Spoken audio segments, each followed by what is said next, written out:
Reporter SIT exclusive breaking. സ്വർണ്ണപ്പാളി വിവാദത്തിൽ ഗുരുതര ക്രമക്കേടിന്റെ വിവരങ്ങൾ റിപ്പോർട്ടർ പുറത്തുവിടുകയാണ്. ഉണ്ണികൃഷ്ണൻ പോറ്റി സ്വർണ്ണപ്പാളി കൊണ്ടുപോകുമ്പോൾ പോറ്റിക്കൊപ്പമുള്ള ഉദ്യോഗസ്ഥർ മാത്രമേ സ്ഥലത്തുണ്ടാകൂ എന്നുറപ്പാക്കി തിരുവാഭരണ commissioner KS Baiju Sabarimala executive ഓഫീസർക്ക് നൽകിയ കത്ത് റിപ്പോർട്ടർ പുറത്തുവിടുന്നു. പാളികൾ കൊണ്ടുപോകുന്ന ദിവസം സന്നിധാനത്ത് എത്തില്ലെന്ന് എക്സിക്യൂട്ടീവ് ഓഫീസറെ ബൈജു അറിയിച്ചു.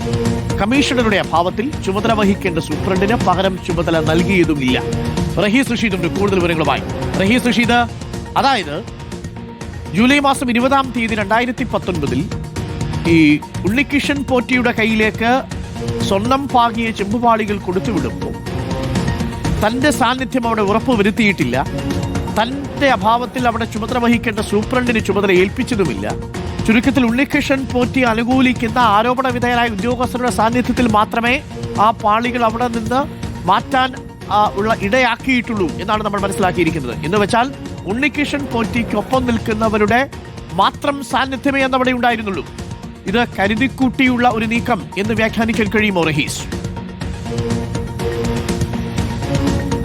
അരുൺ, ഇതുവരെയുള്ള സംഭവവികാസങ്ങൾ നോക്കുമ്പോൾ നേരത്തെ കരുതിക്കൂട്ടിയുള്ള നീക്കമാണ് തിരുവാഭരണ കമ്മീഷന്റെ ഭാഗത്ത് നിന്ന് ഉണ്ടായതെന്ന് ഉറപ്പിച്ച് പറയേണ്ടി വരും. കാരണം ഇതിനകത്ത് ഒന്നാമത്തെ കാര്യം, തിരുവാഭരണ കമ്മീഷണർ സന്നിധാനത്ത് ഈ പോറ്റിയുടെ കയ്യിൽ ദ്വാരപാലക ശില്പത്തിന്റെ പാളികൾ കൊടുത്തുവിടുന്ന സമയത്ത് ഉണ്ടാവണമായിരുന്നു.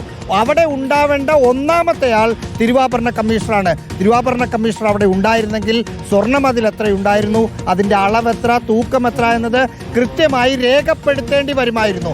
പക്ഷേ തിരുവാഭരണ കമ്മീഷണർ ഇത് അവിടുന്ന് കൊണ്ടുപോകുന്നതിൻ്റെ തൊട്ട് തലേ ദിവസം എക്സിക്യൂട്ടീവ് ഓഫീസറായ സുധീഷിന് ഒരു കത്ത് കൊടുക്കുകയാണ്.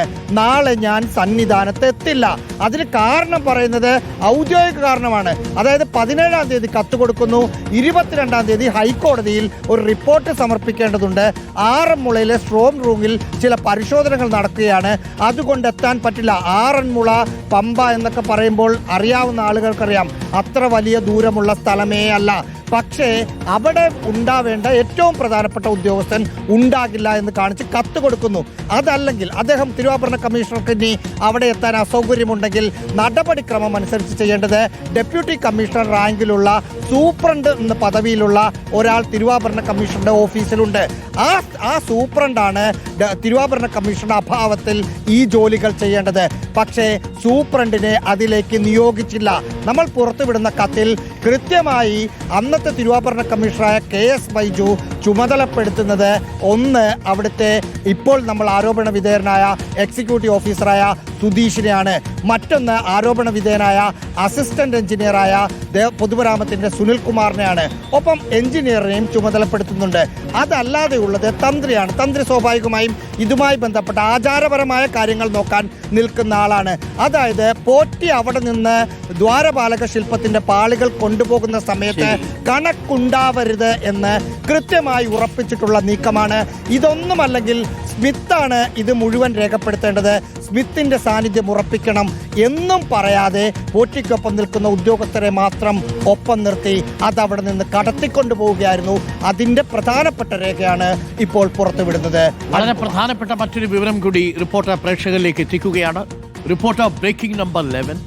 ഉണ്ണികൃഷ്ണൻ പോറ്റി സന്നിധാനത്ത് നിന്ന് സ്വർണ്ണപ്പാളികൾ കൊണ്ടുപോകുമ്പോൾ ആ സമയത്ത് ഉണ്ണികൃഷ്ണൻ പോറ്റിയുമായി ബന്ധപ്പെട്ട ഉദ്യോഗസ്ഥരെ മാത്രമാണ് അവിടെ എത്തിച്ചിരുന്നത്. ബാക്കി ഉദ്യോഗസ്ഥരാരും അതിന് ചുമതലപ്പെട്ടവരാരും തന്നെ അവിടെ ഉണ്ടായിരുന്നില്ല എന്നുള്ളതിന്റെ രേഖയാണ് ഇപ്പോൾ റിപ്പോർട്ടർ പുറത്തുവിടുന്നത്. കമ്മീഷണർ എഴുതിയ കത്താണ് ഇപ്പോൾ റിപ്പോർട്ടർ രേഖയായി പ്രേക്ഷകരുടെ മുന്നിൽ അവതരിപ്പിച്ചിരിക്കുന്നത്.